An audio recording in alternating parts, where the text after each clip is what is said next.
सीखना होगा मुझे आपसे और आपको मुझसे।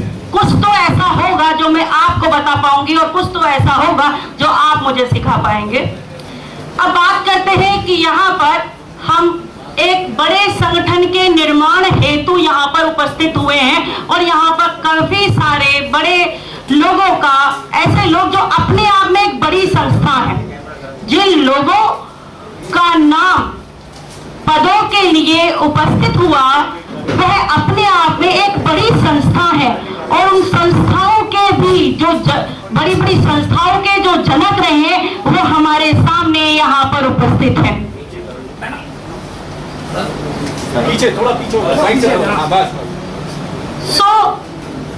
ठेकेदारी हटाओ राष्ट्रीय संयुक्त मोर्चा एक ऐसा संकल्प, एक ऐसी कसम, एक ऐसा मिशन हम लेकर चलने वाले हैं जिससे हम सालों साल से ग्रसित हैं। लेकिन मेरे मन में कुछ ज्वलंत प्रश्न हैं जो मैं आपके सामने, अपने बुजुर्गवारों के सामने रखना चाहती हूं और मैं आपको मजबूर करना चाहती हूं कि उन प्रश्नों को अपने मन में भी और अपने दिमाग में भी जगह दें और खुद से वह प्रश्न पूछे, क्या इस प्रश्न का उत्तर मुझे इस सभागार में मिला या आने वाले मेरी क्रियाशीलता में मुझे इन प्रश्नों का उत्तर मिल पाएगा। असंख्य दल, असंख्य संगठन, सामाजिक एनजीओ, नॉन गवर्नमेंटल ऑर्गेनाइजेशन और बहुत सारे राष्ट्रीय संगठन भी निर्मित निरंतर हो रहे हैं। ये हमारा संवैधानिक अधिकार, हमारे फंडामेंटल राइट्स के अंतर्गत दिया गया है और हम निरंतर जाकर रजिस्ट्रार ऑफिस में एक संगठन बना देते हैं। 3 संगठन की राष्ट्रीय अध्यक्ष मैं भी हूँ। Gadge Ambedkar mission, women chamber of commerce और आगाज एनजीओ। आप गूगल करेंगे, तीनों का अपने स्तर पर बहुत ही बड़ा काम है। मैं निरंतर शिक्षा में काम कर रही हूँ, शिक्षिका हूँ और मेरा मकसद बाबा साहब भीमराव अंबेडकर ने जो मुझे एक राह दिखाई, जिनकी वजह से मेरी ये औकात बनी कि मैं आपके सामने बोल पा रही हूँ, उनके मिशन को आगे ले जाना ही मेरा एकमात्र जीवन का उद्देश्य है। मैं जाति की नहीं जमात की बात करती हूं। मैं जाति की नहीं जमात की बात करती हूं क्योंकि यहां पर वाल्मीकि जाति की बात हो रही है, यहां पर जाटव जाति की बात हो रही है, यहां पर एक्स और वाई जेड की बात हो रही है, लेकिन जमात की बात नहीं हो रही है।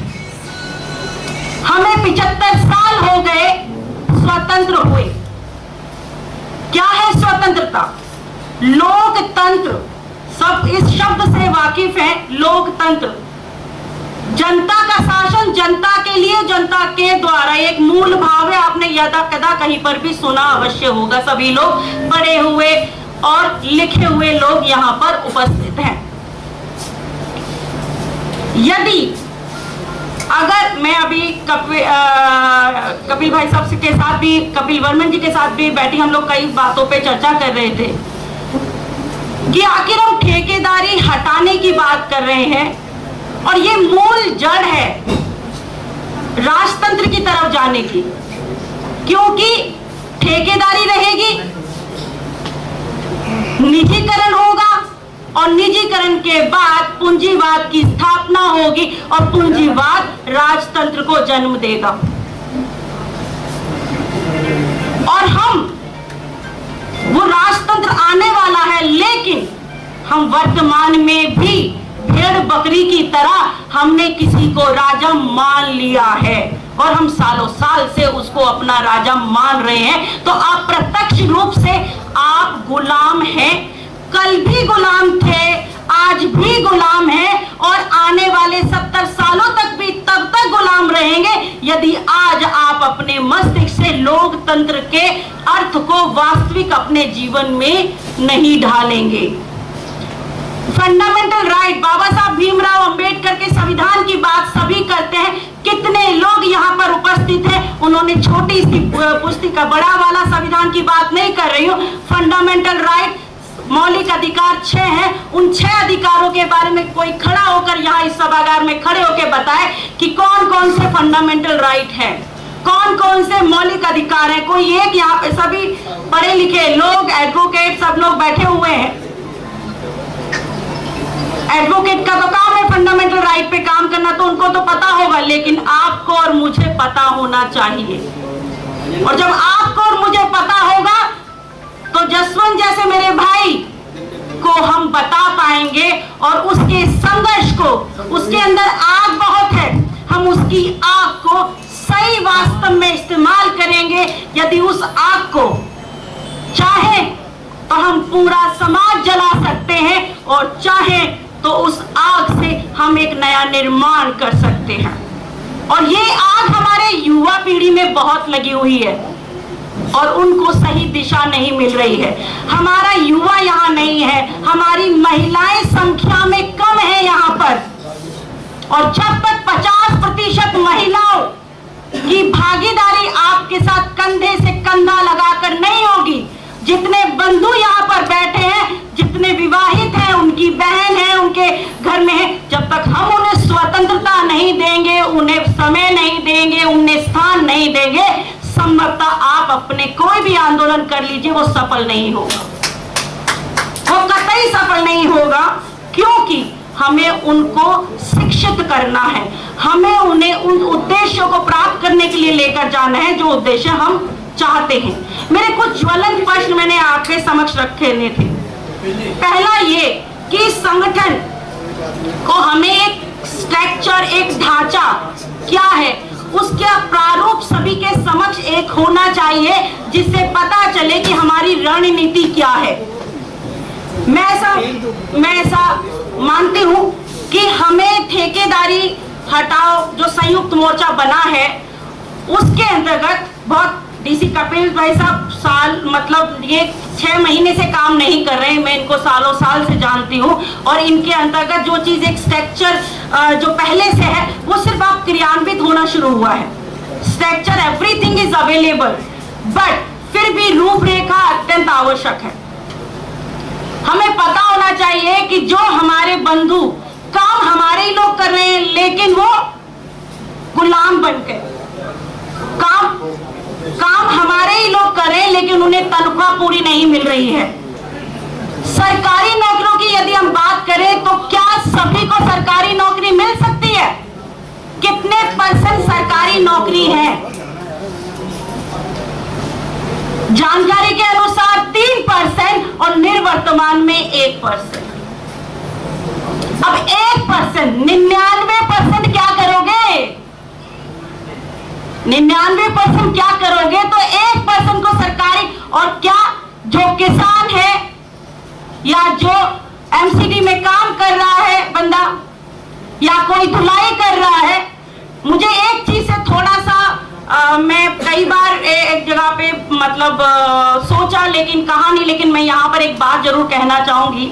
हम सफाई कर्मचारी की बात, वाल्मीकि समाज की बात करते हैं, लेकिन किसी ने भी धोबी समाज की बात नहीं की, क्योंकि सफाई तो वो भी करता है। वो 3 बजे पानी में खड़ा होता है, उसके पैर गल जाते हैं, लेकिन उसको कोई सरकारी नौकरी नहीं है। वाल्मीकि समाज को एमसीडी में सरकारी नौकरी है, लेकिन धोबी समाज को सरकारी नौकरी नहीं है। क्यों नहीं है? किसने बात की इस पर? हमें इस पर नहीं है। आप अध्ययन कीजिए, सरकारी नौकरी नहीं है, नहीं सरकारी नौकरी नहीं है। एजेंडे पे बैठो, नहीं, अरे मैं एजेंडे की बात, हमारे एजेंडे पे है। मैं एमसीडी में भी सिर्फ वाल्मीकि समाज के लिए आप सब सफाई कर सकते हो, सबके लिए यहाँ पर वाल्मीकि समाज में सिर्फ सफाई करना वाल्मीकि समाज के लिए है, ओवरऑल समाज सफाई के लिए। दैट्स आई एम टेलिंग, मैं अभी वो चीज बता रही हूँ कि आ रहे हैं में सभी जाति के लोग काम करते हैं। दैट्स आई एम टेलिंग, मैं वही बता रही हूँ। अरे आप सुन नहीं रहे, सुनिए, मैं भी पढ़ी लिखी हूँ, ऐसा नहीं है कि कहते हैं कि चीटिंग करके पास नहीं हुई हूँ, डॉक्टरेट हूँ मैं। कि जो सरकारी नौकरी के हमारे एजेंडे पे है, एक मिनट, हमारे एजेंडे पे है। देखिए, विरोध ये नहीं है, हमें तो उनसे लड़ना है, हम तो लड़ तो आपस में रहे हैं, हम क्या करेंगे? हो सकता है कि something information you can provide me and something I can enlighten you. मैं आपको कुछ रोशनी दे सकूं और कुछ रोशनी आप मुझे दे सकें, लेकिन हमारे एजेंडे पे है, जैसे भाई साहब ने बताया कि हमारे एजेंडे पे है, जब हम सर्व समाज की बात करते हैं, सर्व समाज के अंदर जो मूल समस्या है उनको समाहित करने की आवश्यकता है।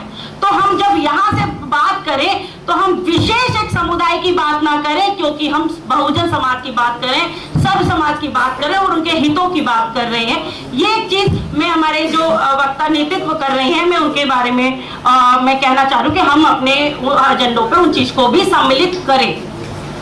That is important. ठीक है, करेंगे। उसके बाद last but not the least, there is a many thing that मुझे बहुत शौक नहीं है खड़े होकर कि आप मुझे कोई जनता मिल गई है तो मैं उनको सुना दूं, मेरे को दोबारा मौका नहीं मिलेगा। I am getting a lot of chances to speak, ठीक है। तो यदि कहीं पर ये लगता है कि समय भी नहीं है और बताना भी है, लेकिन बहुत सारे ऐसे मौके रहेंगे जहां पर मैं बता पाऊंगी चीजों को, क्योंकि मैं इस मिशन का हिस्सा हूं।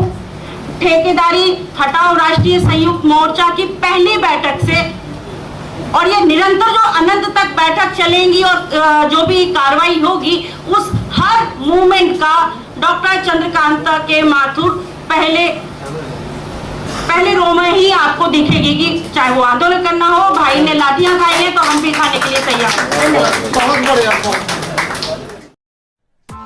Press the bell icon on the YouTube app and never miss another update.